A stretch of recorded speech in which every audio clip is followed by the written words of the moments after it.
They said the frontier was made for men with nerve and land to back it up. They said the old ways were dying, same as the people who carried them.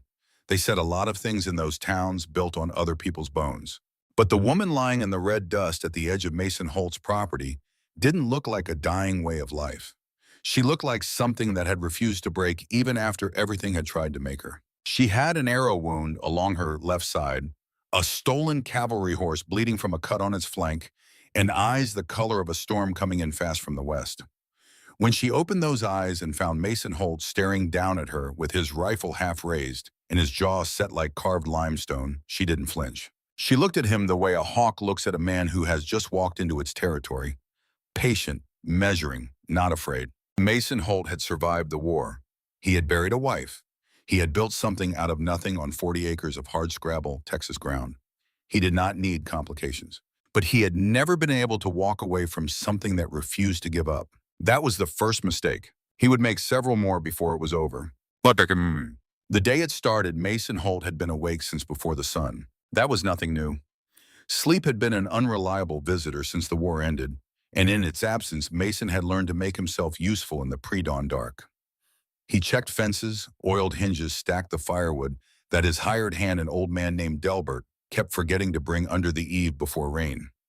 The ranch ran on Mason's insomnia and Delbert's cheerful incompetence, and somehow it kept running. The land was called the Spur Creek property in the county records, though there was no spur, and the creek had run dry in 1871.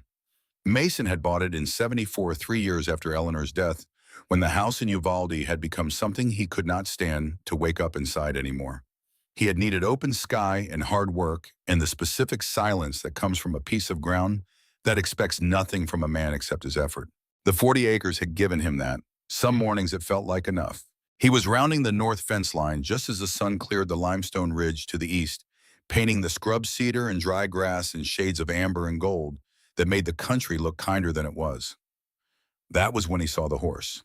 A cavalry-bred roan from the look of it, standing still as stone near the dry creek bed about 200 yards off the fence line. Mason stopped walking. In this country, a riderless horse meant one of three things: a thrown rider, a dead rider, or trouble, moving faster than you could see it coming. He went back for his rifle. When he came out again and crossed through the fence line, he found her. She was lying in the shallow depression where the creek bed made a curve, her body arranged in the careful, deliberate way of someone who had chosen where to fall rather than simply falling. Her left side was dark with dried blood, where something had cut deep along her ribs. She wore buckskin and trade cloth, her black hair loose and spread in the dust, and even unconscious, she had one hand wrapped around the handle of a knife at her hip. Mason stood over her for longer than he was comfortable admitting later. He knew what she was. He knew what the men in Harlow County would say if they saw her, what Delbert would say, what the ghost of his older brother Garrett would say if ghosts could speak. He knew the calculus of the frontier, the unspoken arithmetic that assigned different values to different lives. He had done a lot of things in the war that he still couldn't square with the man he believed himself to be. He had not come out here to add to that list. "All right," he said to no one in particular. "All right." He knelt beside her and checked the wound first, the way a man checks a fence line before he checks the gatepost. The cut was long, but not as deep as the blood suggested. The bigger concern was the fever. Her skin was burning through the buckskin when he laid his palm against her forehead, and she made a sound that wasn't quite a word in any language he knew. Getting her onto his horse was a project. She was not a small woman, and she was dead weight until she surfaced enough to fight him with the blind, instinctive strength of someone whose body had been trained to survive.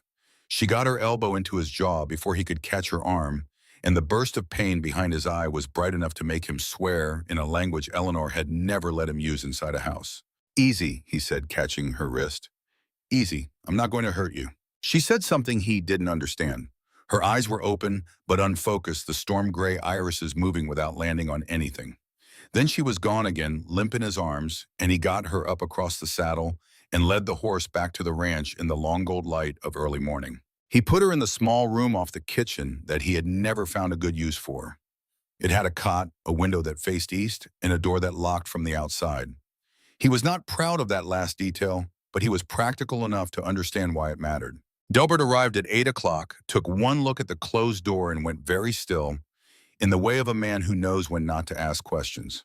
Got a situation, Mason said. I can see that, Delbert said. He was 72 years old and had outlasted 3 employers, a wife and a rattlesnake bite that should have killed him. He had a deep respect for situations. She alive. For now, I need you to ride to town and see if Doc Pryor's sober enough to be useful. And if he's not, then get me some carbolic and fresh bandage cloth and come back without telling anybody what it's for. Delbert studied him. You know what people are going to say. I know what they're going to say.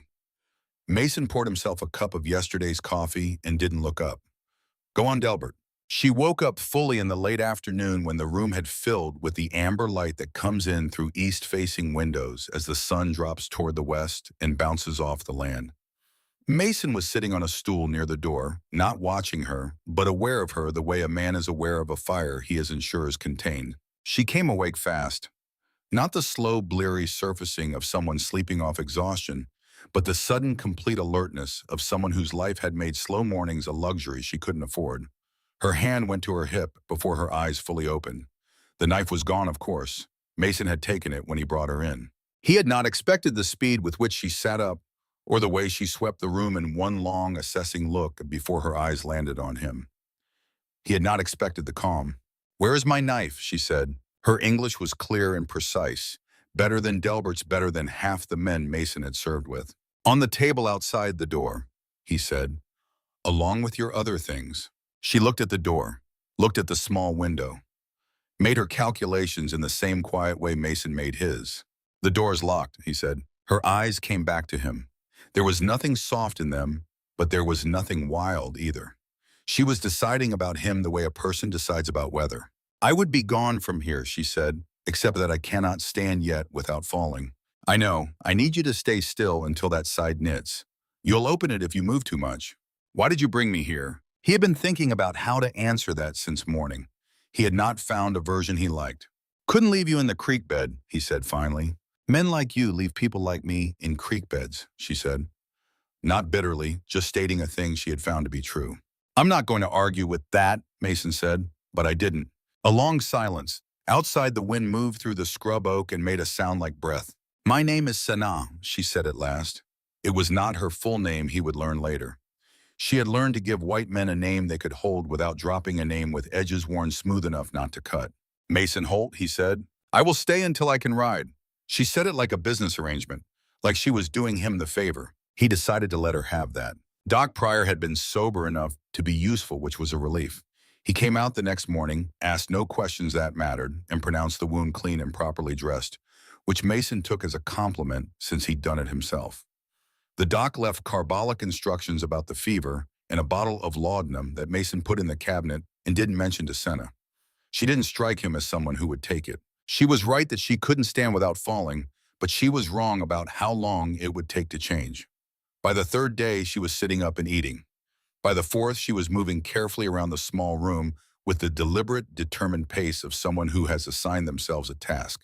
By the 6th morning, Mason came in with breakfast and found her standing at the window watching his land with the expression he'd begun to recognize, the constant cataloging attention of someone who never stops reading the ground. "Someone is moving along the far ridge," she said without turning. "2 riders. They stopped twice." He came to stand beside her, looked where she was looking. He didn't see anything at first, then caught the brief flash of something in the scrub cedar, a horse's flank or the glint of a rifle barrel. "How long?" he said. "Since yesterday. They are looking for something." A pause. "Looking for me." He had guessed it might be coming, but hearing it said plainly was different. "Who are they?" She turned from the window then and looked at him directly for the first time since she'd arrived. Not just the careful sideways reading she'd been doing, but full and straight. Her eyes were darker than he'd first thought, more black than gray, and there was something in them that he recognized only because he'd seen it in his own face in the years after the war. The particular flatness of someone who has processed enough catastrophe that the mechanism runs automatically now. "Men who killed my people," she said. "Men who want no witness left." The words landed in the quiet room without drama. That was almost the worst part. Mason thought about the 2 shapes on the ridge. Thought about Delbert, who would be at the north fence today. Thought about the locked door and the knife on the table outside it. He thought briefly and unwillingly about Garrett. He set the breakfast plate on the cot. "I'm going to unlock the door," he said. "Your knife's outside. I need to check on my man and then we need to talk. She watched him. You are not afraid of me, she said. It wasn't a compliment. It was another calculation. I'm afraid of plenty of things, Mason said. Just not the things most people think I should be. He moved to the door, turned the key. Eat something, you're still running a low fever. He walked out and left the door open behind him. Delbert had seen the riders. He came back from the north pasture at noon with his hat pulled low and his expression arranged into the careful blankness of a man who has thought things through and has opinions he's choosing not to lead with. Two men camped in the cedar break off the Rimrock Road, he said, pouring himself water from the kitchen pump. I didn't get close enough to make their faces. One of them's got a cavalry rifle. Were they watching the property? Can't say for certain. I can say they weren't hunting and they weren't passing through. Mason stood at the kitchen window. Senna had eaten the breakfast he'd brought, and he could hear her moving quietly in the room down the hall, the careful footsteps of someone rebuilding their strength with intention. You know what kind of trouble this is, Delbert said. It was not a question. I know what kind of trouble it might be. People in town are already talking. Doc Pryor keeps a quiet mouth, but somebody at the general store saw you buying twice the medicine a man alone needs. Delbert set down his cup. Mason, I've known you a long time. I'm not telling you what to do. I'm just telling you what I see. What do you see? The old man looked at the hallway door. I see a man who pulled something out of the road that's going to cost him. And I see him doing it anyway because that's the kind of man he is, and I don't expect him to stop being that kind of man now. Mason didn't say anything. Delbert picked up his hat. I'll check the south fence, he said, and I'll keep my eyes open. That evening, Mason moved a chair onto the porch and sat with his rifle across his knees while the last of the day burned out along the western hills.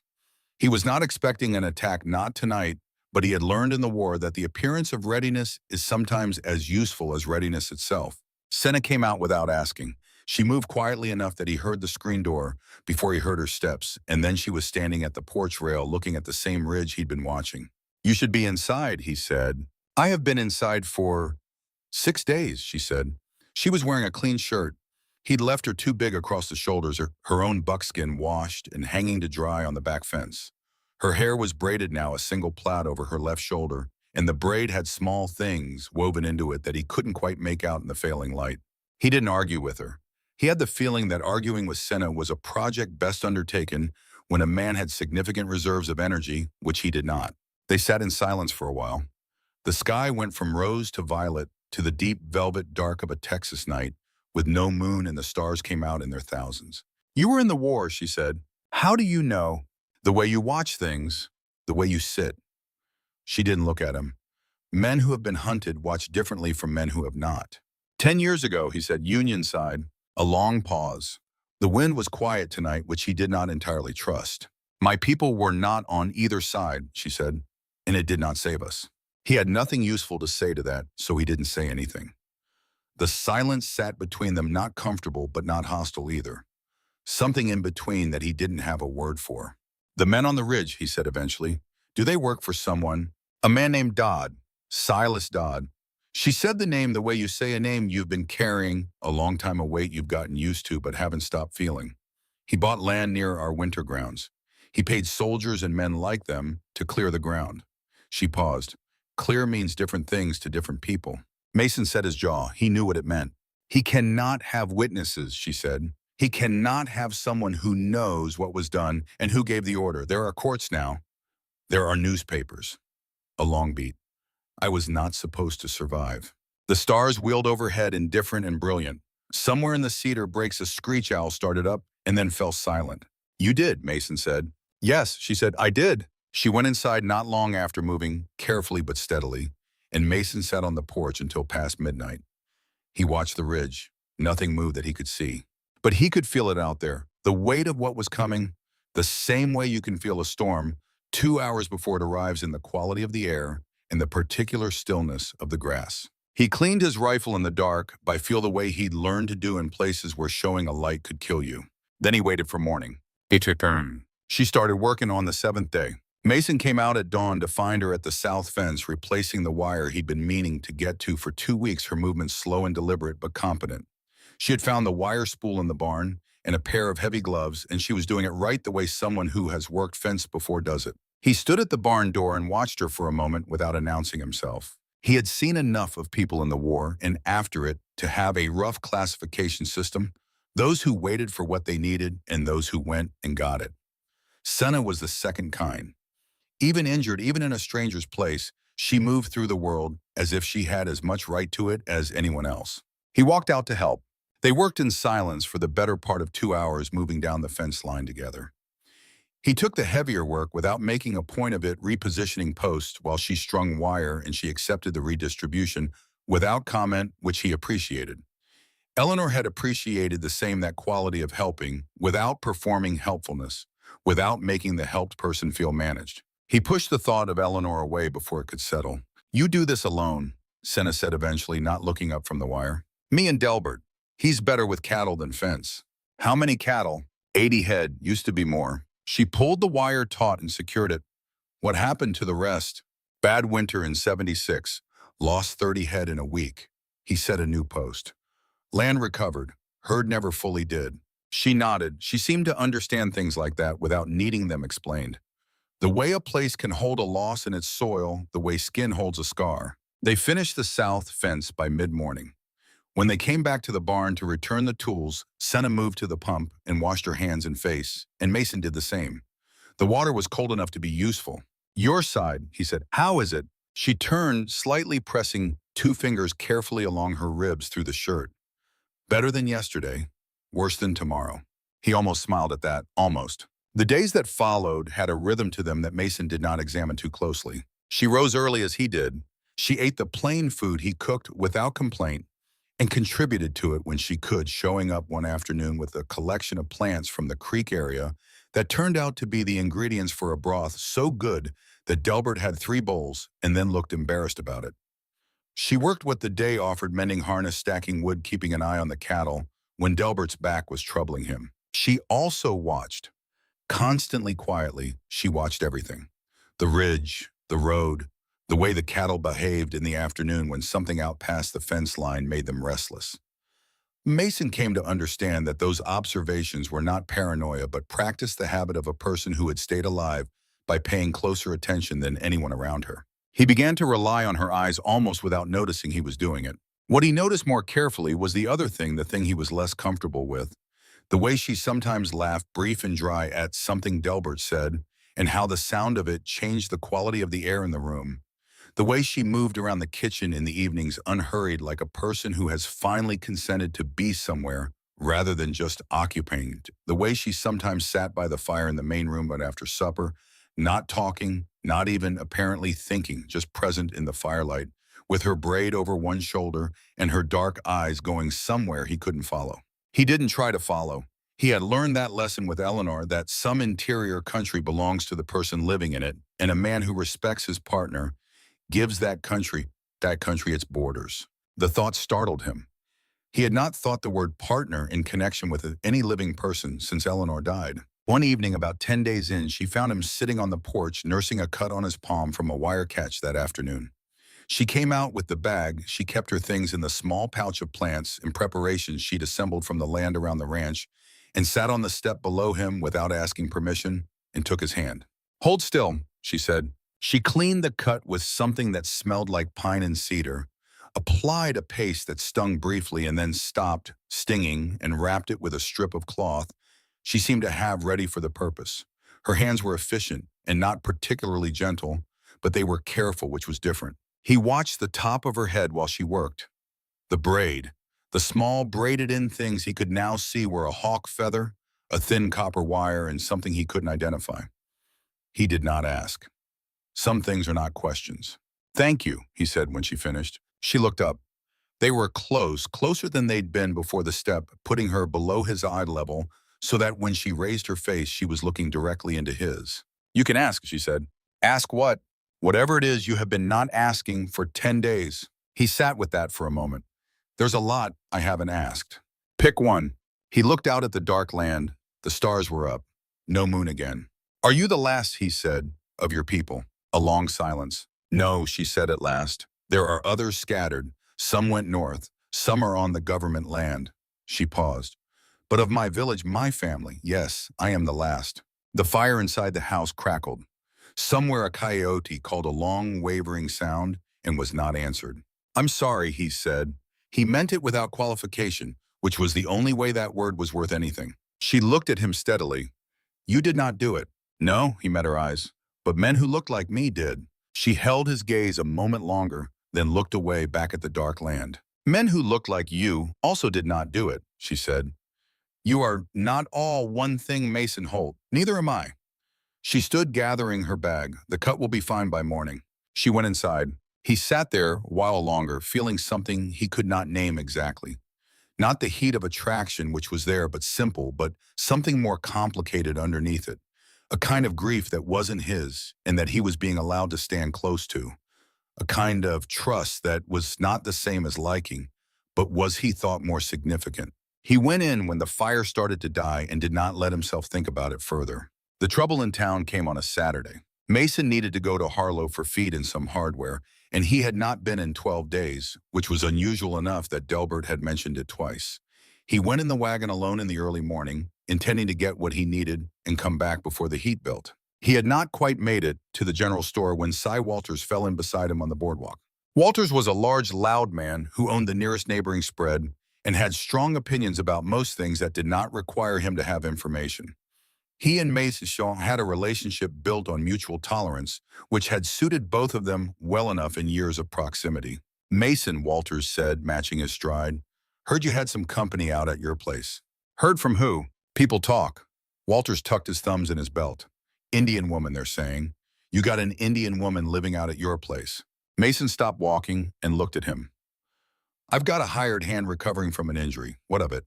Walters blinked. He hadn't expected that framing. "People are concerned," he said, readjusting. "A woman like that living with a white man, it doesn't look right. Doesn't look safe." "She's not with me," Mason said, each word separate and deliberate. "She's working for me. She was hurt, and I helped her, and she's earning her keep while she recovers. That's the whole of it." "Mason." Walters dropped his voice to the register that men use when they want to seem reasonable. "I'm not trying to cause trouble. I'm just saying people are nervous. After what happened over at the Crawford grazing land last spring. What happened at the Crawford land was done by men with rifles and legal papers and nothing to do with the woman at my place." Mason stepped around him. "I'd appreciate it if people found something more useful to be nervous about." He did his business and drove back to the ranch faster than he'd gone in. He told Senna that evening. He had considered not telling her, then decided that was a form of condescension he didn't want to practice. She listened without expression. "I have seen this before," she said, "the fear before the action." "What kind of action?" "First they talk. Then they send someone to tell you to send me away. Then if you do not, they do something worse." She said it with the flat certainty of experience. "How long before they come to your door?" "I don't know, a few days maybe." She was quiet for a while. She was sitting on the porch step, her usual evening position, her forearms on her knees. In the firelight coming through the screen door, she looked more tired than she usually let herself look. "I can leave," she said. "I am well enough now to travel." The words were simply stated and clearly genuine. She wasn't looking for him to argue with them. He argued with them anyway. "The men on the ridge haven't moved." "I know. You'd be riding out into whatever that is." "I have ridden into worse." "I know," he said. He sat down on the step beside her, not touching just beside. "I'm not asking you to stay for my sake. I'm telling you what I see out there." She looked at him sideways, and inside, he kept his eyes on the dark land. "That's a harder question." Another silence. This one had something different in it, a tension that was not unpleasant, exactly more like the tension before a question is answered. "I will stay," she said finally. "Not because of the ridge, because this is the first place in 2 years that has felt like a place rather than a direction I am moving in." He nodded. He didn't say anything. Some things are complete on their own. 3 days later, the first deputation came. It was 4 men from town, respectable ones. Cy Walters, the hardware man named Fisk, the minister whose name Mason could never remember, and a man named Aldous Webb, who had a kind of unofficial standing in the county as someone whose opinion moved things. Mason met them at the gate and did not open it. "We want to talk," Aldous Webb said. He was a thin man, precise in his dress, with the manner of someone accustomed to being persuasive. "I can hear you from here," Mason said. Webb studied him, adjusted his approach the way a man adjusts his grip on a tool. "Mason, you are a respected man in this county. You have built something here. We're not your enemies." "I don't believe you are," Mason said. "Say your piece." The woman needs to move on. Whatever arrangement you have with her, it's causing concern. It's causing the kind of talk that spreads and gets harder to stop. Webb's voice was patient, reasonable. We're asking you as a neighbor and a friend to send her on her way. No, Mason said. Webb blinked. He had not expected the answer to be that short. I understand the concern, Mason continued, because he had learned that understanding was not the same as agreeing, and that saying so bought goodwill he could spend. But the woman at my ranch is no threat to anyone in this county, and she is under my roof as an employee, not as anything else, and I am not in the habit of dismissing employees because my neighbors are uncomfortable. He looked at each of them in turn. Is there anything else? There was not quite. They talked for another 5 minutes, and Webb made 2 more attempts at persuasion, and the minister said something about the natural order of things that Mason did not dignify with a response. Then they left. He stood at the gate and watched them go. Behind him, the screen door opened. How many? Senna said. 4. The polite kind. He turned around. It'll be different next time. She met his eyes. In the afternoon light, she looked for the first time like someone who might be afraid, not showing it but aware of it as a thing in the room. Then we have until next time, she said. He came through the gate and latched it behind him. Yes, he said, we do. They came before dawn. Not the town men, not the polite deputation. These were different men, the kind that don't come to the gate and don't ask. Mason heard the horse first, and then the absence of the crickets that had been singing near the south wall, and those 2 things together were enough. He was out of bed with his rifle before the first shot hit the barn wall. He moved through the house without a lamp, following the map of it he had in his body after 3 years of living there in darkness. Kitchen window facing south, parlor window facing west. The gap in the porch rail he'd never fixed. He knew all of it. Senna was already in the hallway. She had her knife and the rifle she'd found in the barn 3 days ago and had not mentioned to him. He had been aware of her having it. He had not mentioned it either. Some things are best left unspoken as a form of mutual respect. 3, maybe 4, she said, her voice barely above nothing. The south fence in the barn. You counted. I always count. He gestured toward the kitchen. She went without argument, moving to the east window where the angle gave her the barn and the south approach, while he took the west-facing parlor window and the open ground between the house and the cedar break. The shooting was not skilled. These were not soldiers. They were men hired to threaten, possibly to kill, but not men trained to do it under resistance. The shots came irregularly, too spread out, too high on the walls. It was intimidation first and intention second. Mason did not return fire immediately. He waited, watching the muzzle flashes. One near the old water trough, one at the barn corner, one that moved, which was more concerning. The one that moved worked around toward the back of the house, the kitchen side, and that was when he heard the sound from the kitchen that told him Senna had made her own calculation. One shot close and controlled, then silence from that direction. He put 2 rounds at the water trough and heard a shout and movement, and then suddenly the shooting from the south stopped, and there was only the one at the barn corner, which lasted another 30 seconds before he heard horses running, moving east toward the cedar breaks. The silence after gunfire has a particular quality, fuller and louder than ordinary silence, as if sound has been used up and the air is catching its breath. Mason moved through the house to the kitchen. She was standing at the east window, the rifle still raised, watching the space outside. Her face was calm and set in a way that he recognized now.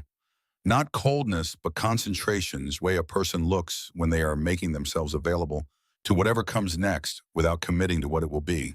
Gone, he said. 3. The 4th is at the water trough. She lowered the rifle. He is not dead. I aimed to wound. Why? She looked at him. Because a dead man cannot tell you who sent him. He exhaled. He had not, he realized, taken a full breath in several minutes. You're all right, he said. It was not a question, but it needed saying. Yes. She set the rifle on the kitchen table.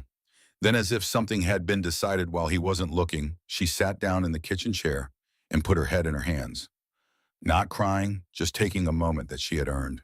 He put a hand on her shoulder. She didn't pull away. The man at the water trough was a hired rider named Creel. Mason had seen him around the county, had no prior connection to him. He had a wound in his left shoulder that would heal and a disposition to stay quiet about who had hired him, which lasted about 40 minutes, which was how long it took Mason to make it clear that the alternative to talking was waiting in the barn while Mason rode to Harlow for the sheriff, and that the sheriff was a man who had strong opinions about midnight raids on private property. The name Silas Dodd came out of him the way a splinter comes out when you've worked it far enough. Reluctantly, painfully, with evident relief once it was done. Senna was in the kitchen when Mason came back in. She had been caring for Delbert, who had been caught in the barn when the shooting started and had taken a graze along his forearm that was messy but not serious. She had cleaned it with her preparation and wrapped it neatly and was now watching Delbert drink a cup of coffee with the attention of someone making sure he actually drank it. "Dodd," Mason said. She did not look up.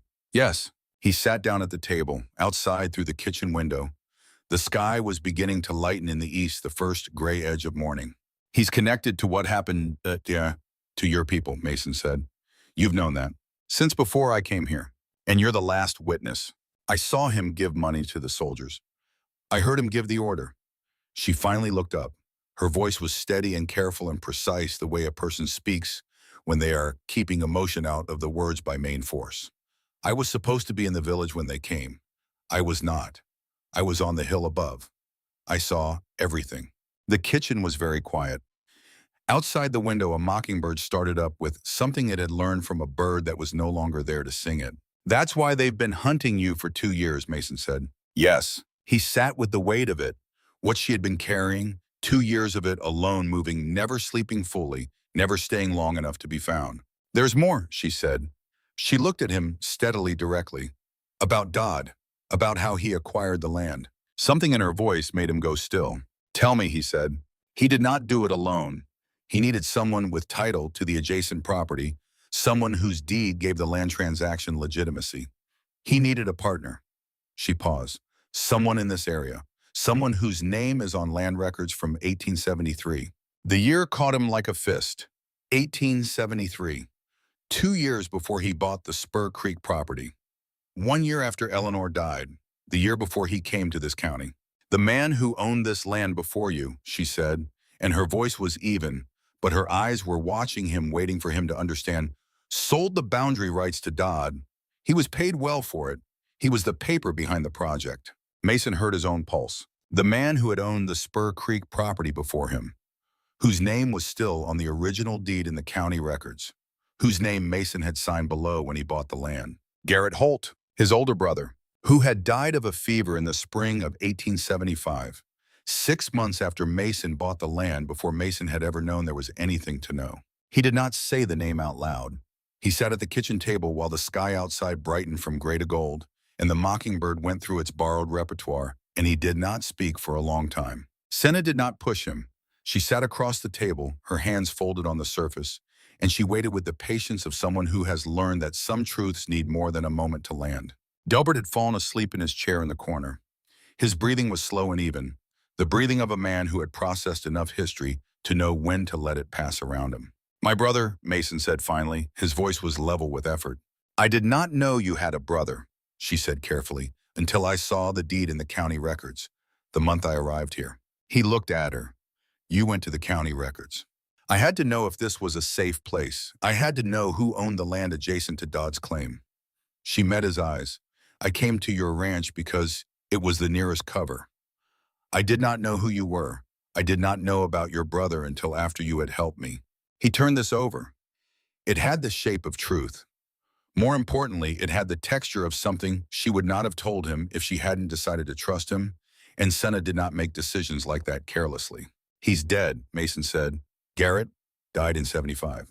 "I know. He never told me any of this. He was in this county in 73 and I didn't know. We weren't close." He stopped. "That's not an excuse." "No," she said simply. "It is not, but it is not blame either." He looked at his hands on the table. The one she had wrapped was mostly healed. The other one was fine. Both of them looked like a man's hands, neither guilty nor innocent, just hands. "He's gone and I can't ask him," Mason said. "I can't make it right through him." "No, but the deed, his name on the deed, that ties this property to what was done." "Yes." He thought about that. "Does that mean you see me as—" "No." She said it before he finished, and there was something forceful in it, something that seemed to cost her. "I know what you are, Mason Holt. I have been watching you for 3 weeks. You are not, you're not your brother. You did not buy this land knowing its history. You bought it to make something good." She looked down at her folded hands. I am telling you the truth because you deserve it, not because I blame you. The sun was fully up now, painting the kitchen in warm yellow light, making ordinary things out of all of them: the table, the cups, the sleeping old man, the woman with the braid and the hawk feather, the man sitting across from her with the weight of his dead brother's sins settling across his shoulders like a yoke he hadn't known he was picking up. "What do you need?" he said at last. She looked up. "What do you need from me?" he said, "to make this right, whatever it takes." She was quiet for a moment. The mockingbirds sang outside, bright and borrowed. "I need you to not be afraid of the truth," she said, "and I need time." "You have both," he said. She was gone before he woke up the next morning. He found her room empty, the bed made with the careful tidiness of someone who leaves spaces better than they find them. Her bag was gone. Her knife was gone. The horse she had been using, the roan, was gone from the pasture. On the kitchen table she had left the bandage cloth and the tin of her preparation, the one that smelled like pine and cedar. Mason stood in the kitchen with the tin in his hand and the empty room down the hall and the sound of Delbert making coffee behind him. "She'll be all right," Delbert said without turning from the stove. Mason set the tin down carefully on the table. "I know," he said. He was not sure he believed it. "Figure thing." The county records office in Harlow was a small room at the back of the land assessor's building, smelling of paper and dust and the particular staleness of things kept long past their usefulness. Mason spent 3 days in it. He had not planned to spend 3 days. He had planned to pull Garrett's deed record, confirm what he already understood, and then figure out what to do with that understanding. But the deed led to a transfer record, which led to a supplemental agreement, which led to a series of letters filed with the land office in San Antonio, and the further he went, the larger it became. Garrett had not acted alone. He had acted as a middleman, which in some ways was worse. He had supplied the legal architecture for what Dodd did the paperwork that turned violence into real estate. Without Garrett's deed and the boundary rights transfer, Dodd could not have claimed clear title to the land he wanted. Without clear title, he couldn't have gone to the banks or to the territory investors who put up the money for the entire enterprise. Without the money, there would have been no hired soldiers. Without the hired soldiers, there would have been no massacre. It was a chain. Garrett was one link in it, not the whole chain, but a link without which the chain did not hold. Mason sat in the record room on the third evening after the assessor had gone home, and the building was empty and quiet with the documents spread in front of him, and he let himself feel it. He and Garrett had not been close. Their father had practiced a kind of rough favoritism that had shaped both of them in ways neither fully acknowledged. Garrett had gotten the inheritance and the standing. Mason had gotten the stubbornness and the willingness to leave. They had written, occasionally met, less often been civil at family events, in the way of men who don't know each other well enough to either love or hate. He had mourned Garrett when he died. He mourned him now for a different reason. Not because he had been a bad man. Mason had known bad men. Garrett had not been one. He had been a man who saw an opportunity and weighed it against his conscience and found the opportunity heavier, and he had taken it without looking past the money to what the money was paying for. That was not unusual. That was in fact ordinary. The ordinary was what made it so heavy. Mason gathered the documents he had copied and folded them into his coat and rode back to the ranch in the dark. The ranch felt different, empty. He had not understood how much of his attention had been organized around another person's presence until the presence was gone. It was not loneliness exactly, or not only loneliness. It was something more specific, the awareness of a space that had been occupied and wasn't the way a room sounds different after furniture has been moved.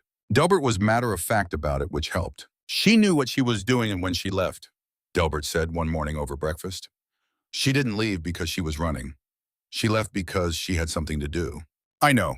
You going after her?" Mason was quiet for a moment. "I need to figure out what I have first, what I found in those records." He looked out the kitchen window at the Rimrock Road. "And I need to figure out what to do about Dodd."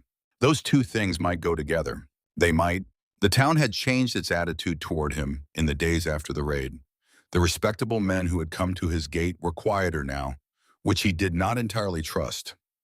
Walters had stopped him on the road to say he'd heard about the shooting and hoped everything was all right, which was Walters' way of gathering information while appearing neighborly.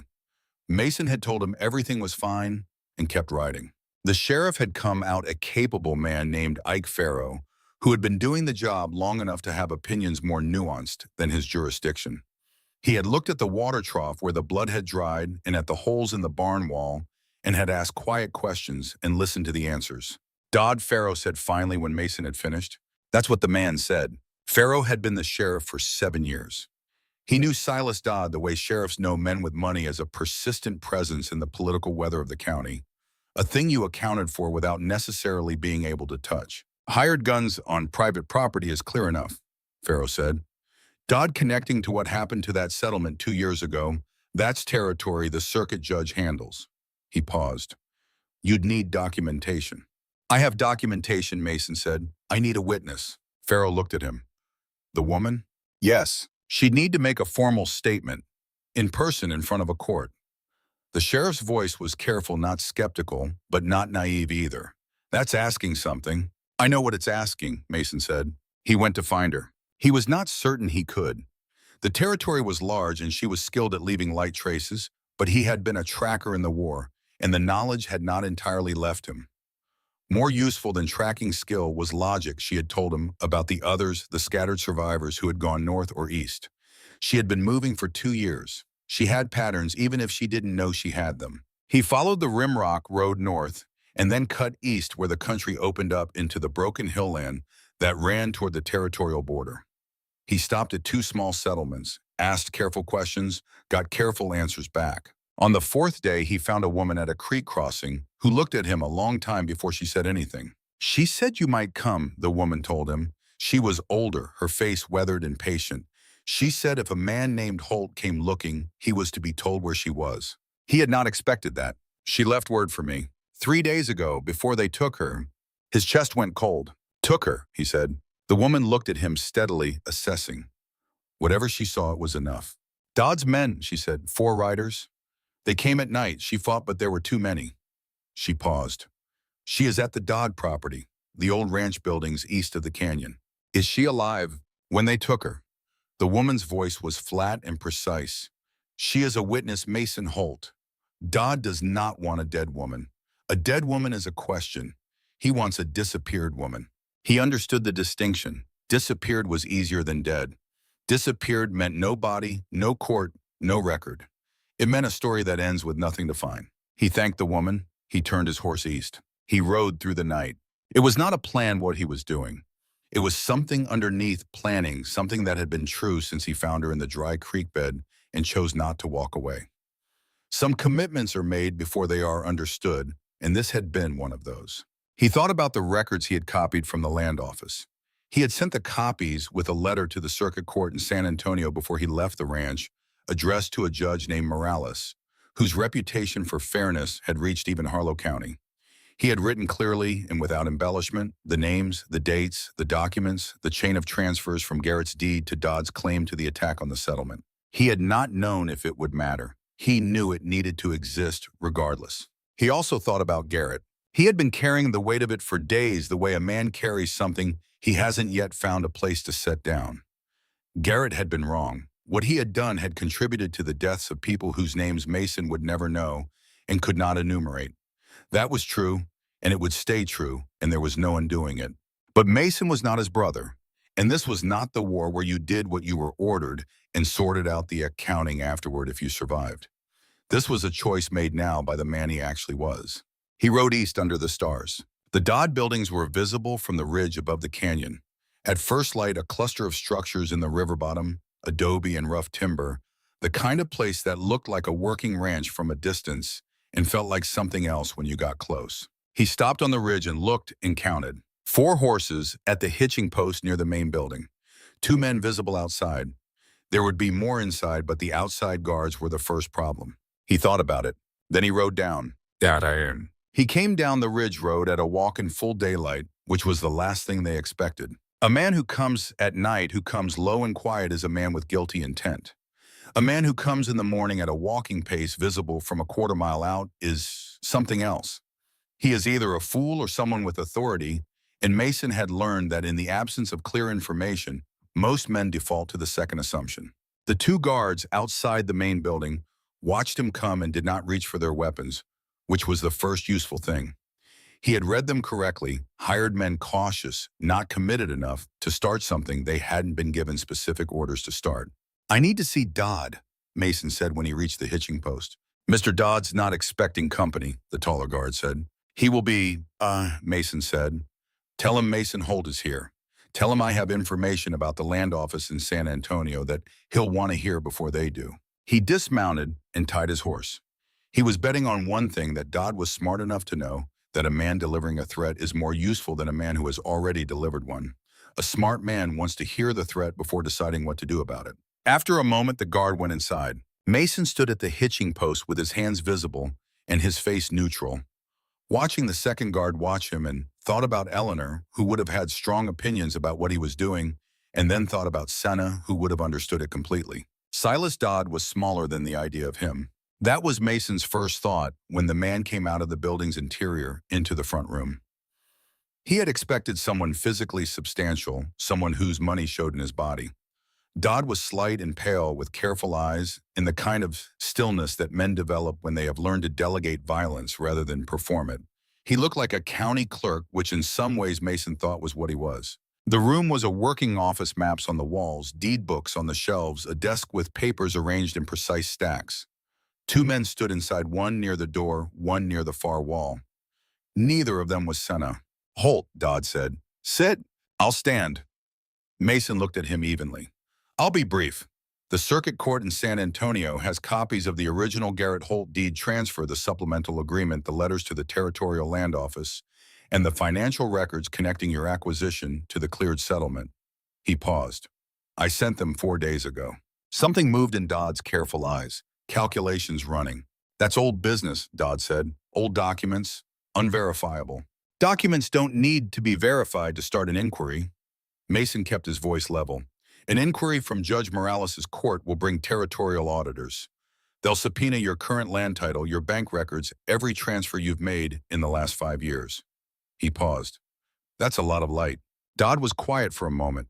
He had the stillness of a man doing arithmetic. "What do you want?" he said.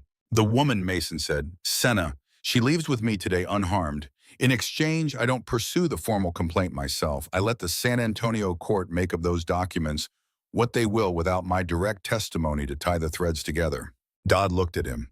"You'd let this go?" "I'd step back from it," Mason said. "The documents are already filed. I can't pull them back.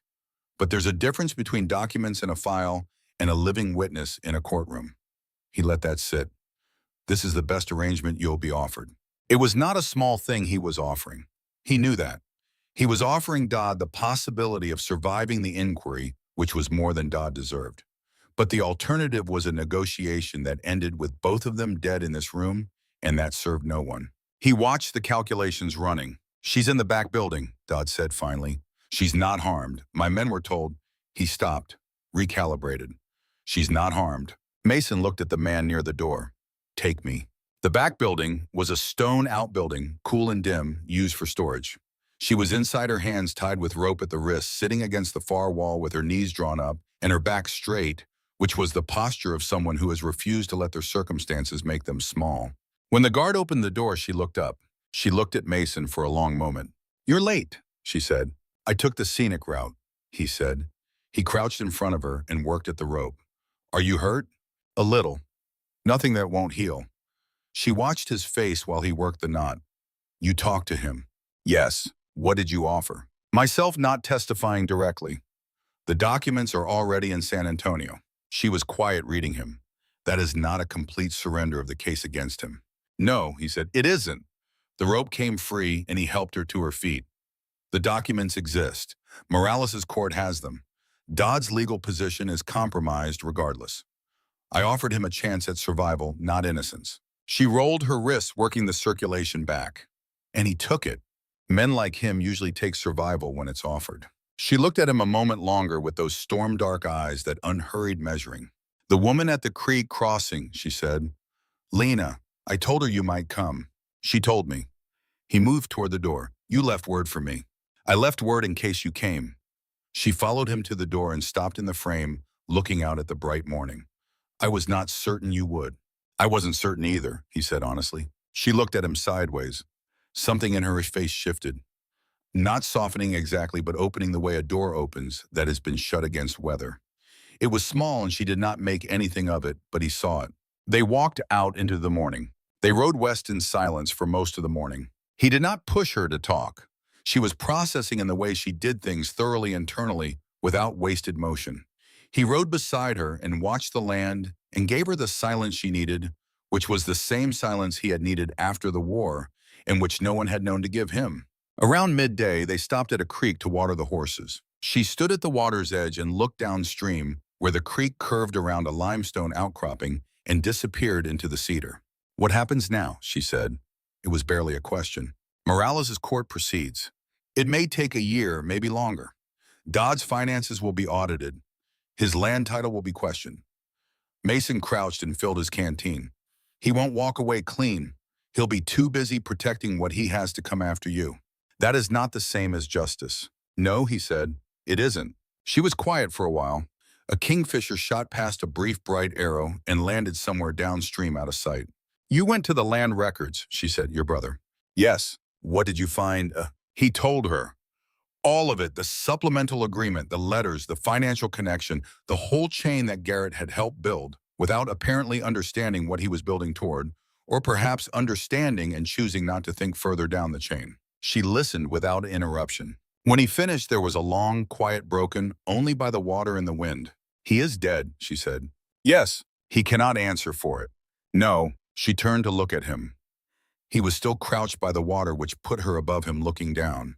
"Then I do not know what to do with it," she said. "I have been angry at something for 2 years, and the shape of it keeps changing." Her voice was level, carefully level. "I am angry at Dodd. I am angry at the soldiers he hired. I am angry at the men who signed papers and did not ask what the papers were for." She paused. "And I am angry at your brother." "That's fair," he said. "I know it is fair." She looked away back at the creek. "I do not know what to do with fair anger when the person it belongs to is gone." Mason stood up. He thought about that for a long time, longer than the silence required, and when he spoke, he chose the words carefully. "I think he said that anger at the dead doesn't have to go anywhere. It can just be true. He did wrong. You are right to be angry. Neither of those things changes because he's dead." He looked at her profile. "And I think what I owe you is not absolution for him, because I can't give that. What I can give you is myself, not his legacy, mine." She turned to look at him fully. "A man is not his brother," she said slowly, as if she had known this and needed to hear it from him to believe it. "No," he said. The kingfisher came back upstream, a streak of blue and rust, and landed on a branch above the water and looked at nothing in particular. "I did not come back with you for your brother's sake," she said. "I need you to know that." "I know. I came back because—" She stopped. Started again. "Because the ranch is the first place that felt like a direction worth moving toward rather than away from something." She looked at the water. "And because I have been watching you for a month and I know what you are." "What am I?" She looked at him sideways, and for the first time there was something in her face that was not measuring or deciding but simply present. "A man who stays," she said. He looked at her. The creek moved. The kingfisher watched the water. "Yes," he said. They rode back to the ranch as the afternoon cooled toward evening. The sky, going through its evening colors, rose and copper in the deep still blue of late day. Mason was the first to see Delbert waiting at the gate. The old man's expression, when he saw them both on horseback, side by side in the afternoon light, was something Mason filed away and did not examine. Delbert had good sense about when to be quiet, which was why he had lasted this long. He simply opened the gate and nodded at Senna as they passed through. "Welcome back," he said. She looked at him. "Thank you, Delbert." "Kept your room," he said, "and their supper." That night after supper, they sat on the porch in the same positions as before her on the step below him, both of them watching the dark land in the ridge where the riders had camped and where now there was nothing but the cedar and the stars. "I need to make a formal statement," she said, "for the San Antonio court." "I know. I was going to ask if you were willing." "I am willing." She looked at the stars. "I was always going to have to say it to someone eventually. Better a court than no one." She paused. "You will be there." "Yes." She nodded. That was enough. They sat a while longer without speaking, listening to the night sounds of the land, the insects and the distant coyotes, and the particular quiet of a place that has decided to be a home. "The fence on the west side," she said finally. "The third post from the corner is leaning." "I know. We should fix it before the morning heat." He almost smiled. He did smile actually out there in the dark where she couldn't quite see it. "In the morning," he said. The formal statement was made 3 months later in the circuit court in San Antonio, before Judge Rafael Morales, who had a reputation for taking his time and not being moved by the weight of money or the comfort of the powerful. Cinna spoke clearly and without embellishment for 2 hours in English that was more precise than most of the court officials describing what she had seen on the hill above her village in the spring of 1873. She described the order given, the faces of the men who received it, the transaction that preceded it by a week, the money that changed hands, the name of the man who held the deed, and the name of the man who paid for what it made possible. She did not cry. She did not raise her voice. She spoke as a person speaks when they have been keeping something safe for a long time and have finally found a place strong enough to hold it. Mason sat behind her in the gallery. He had come forward once to corroborate the documentary evidence, the copies from the land office, the chain from Garrett's deed to Dodd's claim. The judge had asked him 3 questions and thanked him and dismissed him. When it was over, Cinna walked out of the courthouse into the San Antonio afternoon and stood on the steps in the sun for a long moment without speaking. Mason came to stand beside her. "How do you feel?" he said. She thought about it honestly. "Like something that was inside me has been set down," she said. "I do not know yet if I feel lighter or just empty." She turned to look at him. "Both, I think." "That sounds right," he said. She looked out at the city, the streets, and the buildings and the people moving through them, going about their ordinary lives in the ordinary afternoon. "It will not bring them back," she said. "No, and Dodd will find ways to delay. He has money for lawyers." "He does," Mason said, "but the record exists now. His name is in it. The court has it. That doesn't disappear because he delays." She was quiet for a moment. "My grandmother," she said, "she used to say that the truth is like water. It finds the level it needs to find. You cannot stop it permanently, only temporarily." He thought about that. She sounds like she was wise. She was. A long pause. "I miss her." He didn't say anything to that. There was nothing useful to say. He just stood beside her in the afternoon sun, which was enough, which was exactly what was needed. The case against Silas Dodd moved through the territorial courts for 2 years. He was convicted in the end, not on the massacre directly, that was harder to prove at distance, but on the fraudulent land acquisition, the conspiracy to deprive a settled community of their lands through deception and coercion, and the documented connection to the hired men who had carried out the violence. He lost the land. He lost his financial standing. He did not go to prison, which was the compromise that courts make when the crime is large and the defendant has resources, but he was finished in the territory, and that mattered. The San Antonio newspaper covered the verdict. The Harlow County paper covered it too, in smaller print, but they covered it. Judge Morales issued a finding that the original land grants in the affected area had been obtained fraudulently and ordered a review of all adjacent titles. This review took another year and came to no particularly dramatic conclusion, but the review itself meant that the land and who it had come from was on record in a way it had never been before. Cinna read the final verdict notice in the kitchen at the ranch with her morning coffee on a Tuesday in October. Mason watched her read it. Her face was still attentive in the way she had when she was holding something carefully. She set the paper down. "It is not enough," she said. "No," he said, "it isn't. But it is something." "Yes." She looked out the kitchen window at the land. The morning was clear. The limestone hills washed in early light, the scrub oaks still green enough to hold the color of summer's last weeks. The roan was in the pasture where she had built it a proper shelter over the summer. The west fence stood straight and true. "Something is not nothing," she said finally. "No," he said, "it isn't." She picked up her coffee cup. He picked up his. Outside, Delbert was doing something unnecessarily loud with the grain bins, which was his way of telling them he was around without intruding. The morning settled around them quiet and ordinary, with the ordinary weight of a day that has no particular crisis in it. It had taken Mason a long time to understand that this was not a lesser thing than drama or crisis or war. That an ordinary morning with ordinary coffee and a woman reading the newspaper across from you and an old man making noise in the yard was not a consolation prize, but the thing itself. The thing people went to war for and worked toward, and sometimes, if they were lucky, found. He had been lucky. He understood that. The following spring, they built an addition to the house. Cinna had drawn the plans herself on paper she bought in Harlow on a Tuesday using the same careful precision she brought to everything. It was a room on the north side which caught the best light in the afternoon and would have space for the things she was accumulating, the books she had started buying in San Antonio, the plants she dried and kept in ordered jars along the window shelf, The small objects she had collected from places she had been that represented, she said, not where she was going, but where she had come from.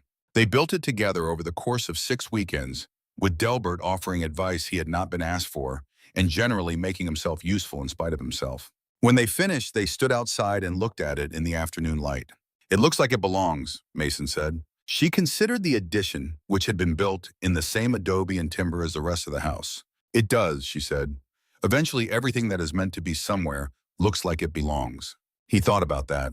How long does it take? She looked at him with those dark eyes that had been watching him since a day in a dry creek bed when he had knelt down beside her and made his first mistake. As long as it takes, she said, no longer. She was still there the following winter and the winter after that. The ranch grew. The herd recovered to its full count and then passed it.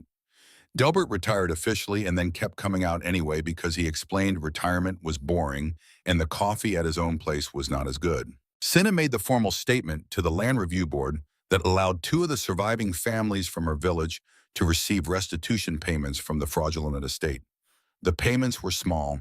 The acknowledgement behind them was not.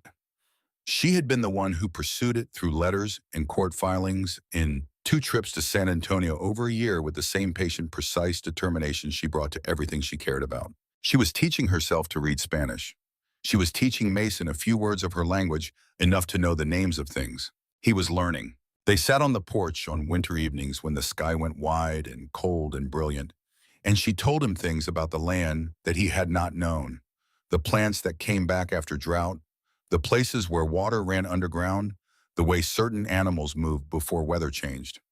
He told her things about the war that he had not told anyone, the specific geography of guilt and survival, and the long, strange work of rebuilding a self after violence has passed through it. They were not the same. They would not become the same.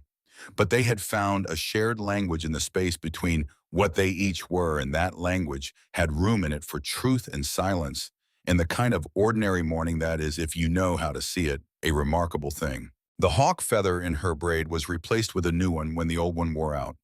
She still counted riders on distant ridges before she said good morning. He still woke before dawn and checked the fences. They were each of them people shaped by what had tried to destroy them. They were together something that had not tried to destroy anything. That was enough. That was, in fact, more than enough. If this story moved you, if you felt the weight of these 2 people finding their way toward each other across a divide that the world had made, we would love to hear from you in the comments below. Where are you watching from today?